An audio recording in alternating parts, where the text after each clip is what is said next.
প্রতিষ্ঠার জন্য ভোট নির্বাচনে অংশগ্রহণ করছেন, করবেন, আপনারা মারাত্মক বিভ্রান্তির মধ্যে আছেন।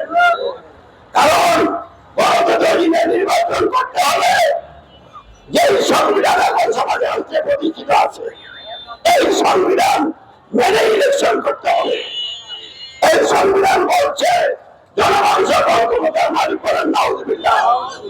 এই সংবিধানের মাধ্যমে বহু হারাম কাজকে, আল্লাহর হারাম করা বিষয়কে বৈধতা দেওয়া হয়েছে। এই সংবিধান মেনে ইসলাম প্রতিষ্ঠান নামে যারা গণতন্ত্রের যোগ্য নির্বাচন করেন, নিঃসন্দেহে আপনারা কর্মী এবং শির করছেন। আপনারা কোনো ইমান আনেন নাই, ইসলাম গ্রহণ করেন নাই। আপনারা ক্ষমতায় যে এই সংবিধান বাদ দিয়ে কোরআনকে সংবিধান প্রতিষ্ঠা করতে পারবেন না। তাই যুগবাদী বাদ দেন, গণতন্ত্রের যোগ্য নির্বাচন ইসলাম প্রতিষ্ঠার পথ নয়, ইমানদারদের রাষ্ট্রের একটি দলের পদ্ধতি নয়। অতএব গণতন্ত্র ইসলাম হবে না, রসুলের তরিকা আমাদেরকে কাজ করতে হবে। উগ্রবাদ জঙ্গিবাদ অন্য কোন পন্থা ইসলাম কায়েম হবে না।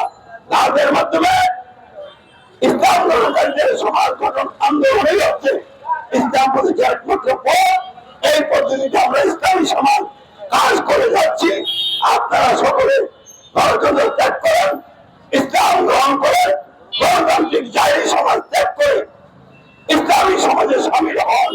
দুনিয়া কল্যাণ হবে, আগ্রাতে মুক্তি হবে, সমাজে অনষ্ট দুর্নীতি মুক্ত হবে, বৈষম্য মুক্ত হবে, ইনসাফ ভিত্তিক হবে। আল্লাহ এই লক্ষ্যে আমাদের সকলকে কবুল করে পড়েন, আমিন।